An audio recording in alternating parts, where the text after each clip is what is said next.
warahmatullahi wabarakatuh. Ya, silahkan duduk kembali. Ya, yang belum menggunakan masker ya, maskernya digunakan. Alhamdulillah kita bertemu kembali dalam mata pelajaran geografi. Sebelum belajar, ada baiknya kita berdoa terlebih dahulu.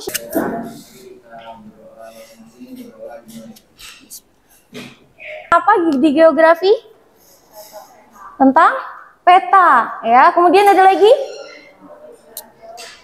apa? Penginderaan jauh. Nah ya, Masya Allah.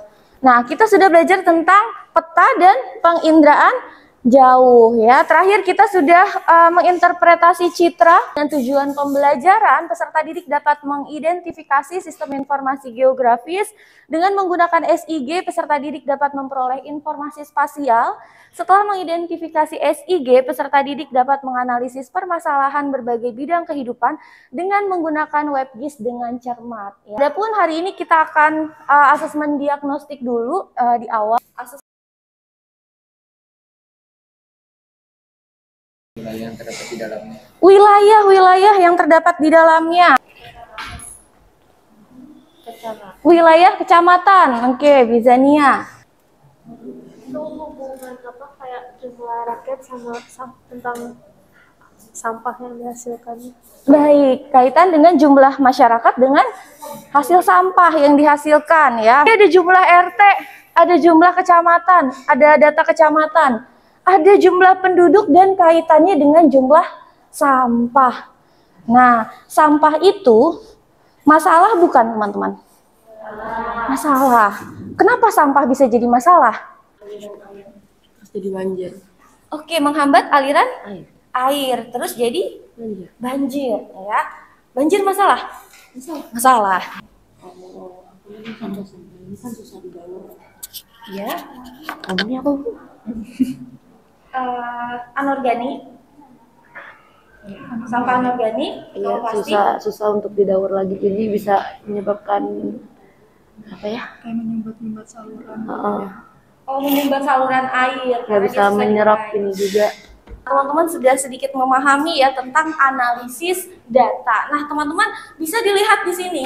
Jadi yang dibahas ini kan permasalahan tentang sampah, tapi disajikannya dengan model yang berbeda. Masih geografis seperti ini akan sangat memudahkan kita. Data disajikan ya dalam bentuk tabel yang angkanya banyak dengan data yang disajikan dengan bentuk wilayah atau data spasial dengan ditambahkan oleh data. Kira-kira teman-teman lebih memilih baca yang mana?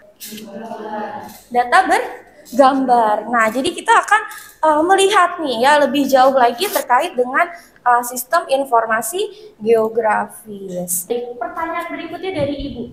Pernah nggak teman-teman pakai Google Maps? Pernah ya. Pertanyaan berikutnya dari Ibu. Apakah teman-teman pernah mereview suatu lokasi? Enggak. Coba Ibu mau tanya satu-satu. Rio pernah? Enggak. Ya. Kanaya pernah? Enggak. Enggak. Pernah. Oke. Ternyata ada yang udah pernah dan mayoritas belum pernah. Ketika kita memberikan review, ya datanya ini adalah data peta. Teman-teman boleh nanti kalau mau coba scan QR code ya silahkan. Nah, dalam data peta ini bisa ditambahkan informasi, bahkan kita pun bisa jadi kontributor di dalamnya ya. Nah, ketika kita memberikan informasi, ya memberikan review gitu ya terhadap suatu lokasi, ya kira-kira ada fungsinya nggak? Saya mau ke kafe, ya teman-teman melihat rating dan komentar terkait menunya nggak enak, teman-teman akan jadi nggak datang ke sana?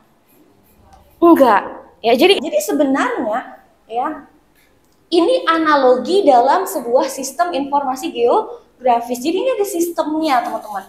Ya yang kita bisa menambahkan data di dalamnya, ya data informasi. Nah inilah yang akan kita pelajari lebih lanjut di hari ini teman-teman. Ya.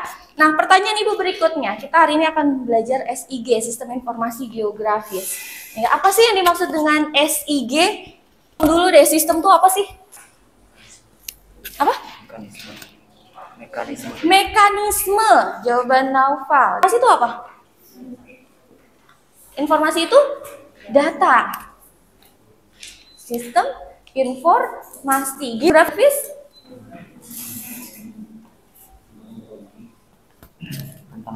tentang muka bumi atau spasial. Sistem informasi geografis yang namanya sistem, teman-teman ya, berarti dia bekerjanya berkaitan. Kalau satu sistem tidak berjalan, ibaratnya sistem itu sistem tubuh kita, ya. Kalau satu tidak berjalan, misalnya ada gangguan pada satu organ, kita bisa hidup normal seperti biasa nggak? Enggak. Ya, sama seperti SIG, sistem informasi geografis ya, bahwa dia satu kesatuan sistem, mulai dari perekaman datanya, penginderaan jauh, pengolahan datanya ya, pengolahan datanya aja ya, ada banyak hal gitu ya. Nah, nanti kita akan bahas lebih lanjut. Sistem informasi geografis juga membantu menganalisis data-data dalam bentuk spasial atau data-data yang bersifat keruangan. Bisa menyimpan, kita bisa menganalisis, dan inilah nanti kita akan lebih dalam ya, dalam menganalisis suatu permasalahan ya dengan menggunakan WebGIS. Selanjutnya teman-teman, ini ada LKPD ya, teman-teman bisa scan QR code ya. Dalam satu kelompok tentukan satu orang scan LKPD, satu orang lagi scan WebGIS-nya. Lihat instruksinya, dibaca ya di LKPD-nya ya, teman-teman bisa mengeksplorasi terlebih dahulu. Yang pertama adalah terkait dengan WebGIS ya. Untuk menambahkan datanya ya. Nah, teman-teman bisa pilih ya layer list. Jadi ini layer list. Tadi kita kenal ada istilah overlay. Overlay itu tumpang susun peta ya. Jadi misalnya di sini ada data terkait dengan data hutan ya. Kemudian mau ditambahkan ya dengan data mangrove ya, lihat perbedaannya ya gitu. Jadi ini bisa ditambah datanya ya, ini kita bisa menganalisis ya. Fokuskan di provinsi kita, Provinsi Banten, diskusikan terkait dengan cari permasalahan. Yang kedua, cari penyebab atau akar permasalahan yang menyebabkan masalah itu bisa terjadi. Kemudian yang ketiga ya, diskusikanlah solusinya. Sampai di sini ada yang mau ditanyakan?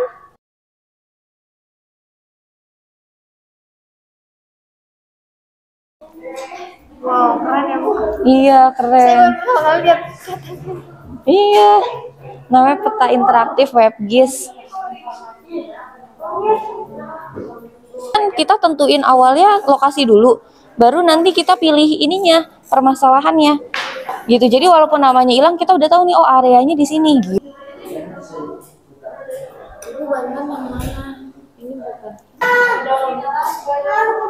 Iya, bisa jadi.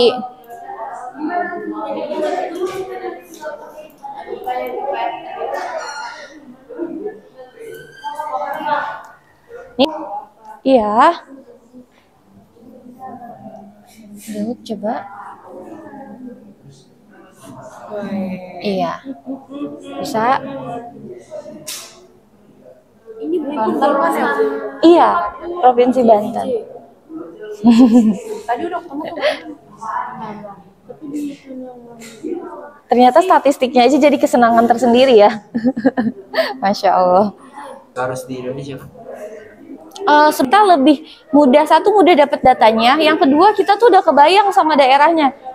Kan berkebinekaan global, berarti kita harus dari dalam negeri dulu, negara kita selesaikan permasalahannya, baru kita bisa berkontribusi buat dunia gitu. Setiap wilayah itu punya permasalahan lingkungannya masing-masing. Contohnya di Cilegon itu salah satunya erosi tanah.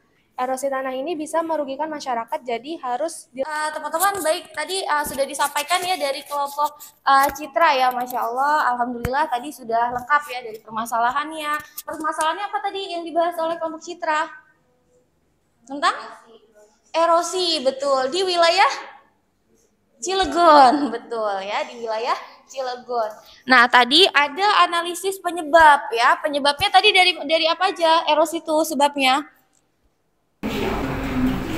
Ya, berarti nggak ada kendala ini, nggak ada hambatan, jadi aman ya, Masya Allah. Buat master ya, keren banget kan kemarin. Ternyata yang akan terpendamnya termuncul. Jadi sama kayak iya, cuma kan ada perbaikan kan kemarin, ada yang iya ada yang glancer itu ya.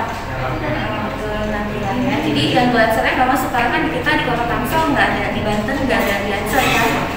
Yang lainnya udah oke, udah bagus, udah benar.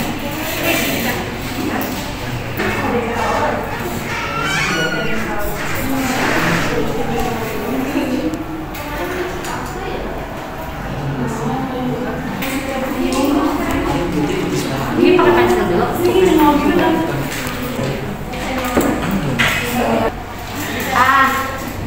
Iya, apakah takut satelit apakah dia tergeser ke kelompok citra? Iya, satelit itu kan kelompok satelit.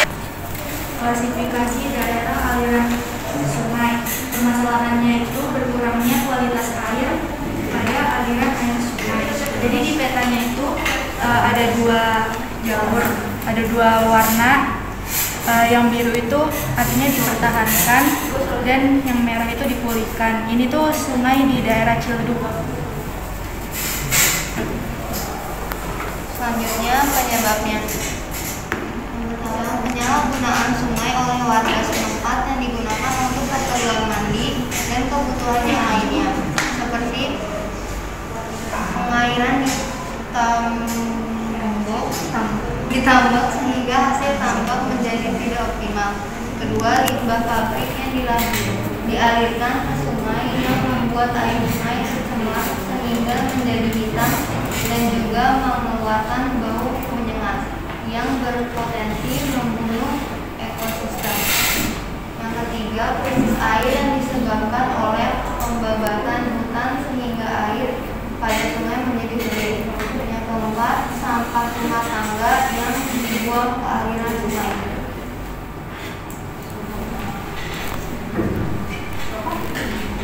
Solusi yang pertama memberikan sosialisasi kepada warga tentang fungsi sungai yang sebenarnya dan pentingnya menjaga kebersihan. Yang kedua, mengalihkan pembuangan limbah pabrik tanpa mencari lingkungan, khususnya air. Jika ingin membuang ke sungai harus melewati proses pengolahan sehingga limbah menjadi ramah sungai. Tiga, melakukan rehabilitasi pada hutan-hutan yang telah ditebang. Keempat, tidak membuang limbah rumah tangga dan melakukan gotong royong membersihkan sungai. Yang ketiga ada cara mencegahnya.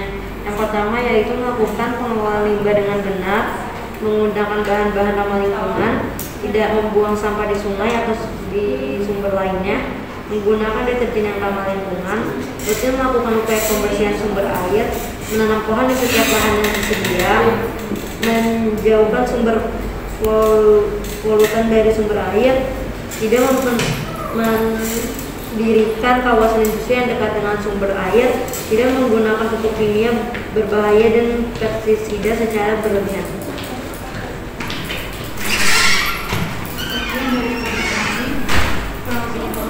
Assalamualaikum warahmatullahi wabarakatuh.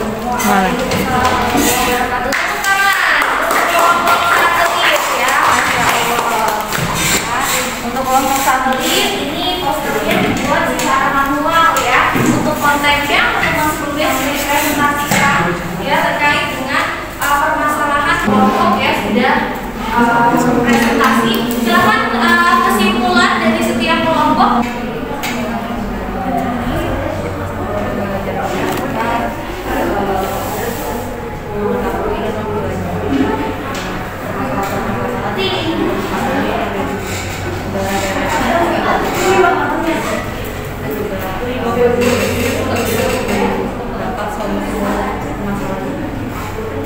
Terima kasih Naila. Kita belajar bagaimana cara menganalisis suatu permasalahan di wilayah dari satu buah peta. Jadi satu buah peta udah bisa memberitahu kita permasalahan apa aja yang terjadi. Baik, terima kasih untuk Mizania yang cerah ya. Tepuk tangan untuk kita semua teman-teman. Refleksinya ya, silakan teman-teman scan QR code-nya.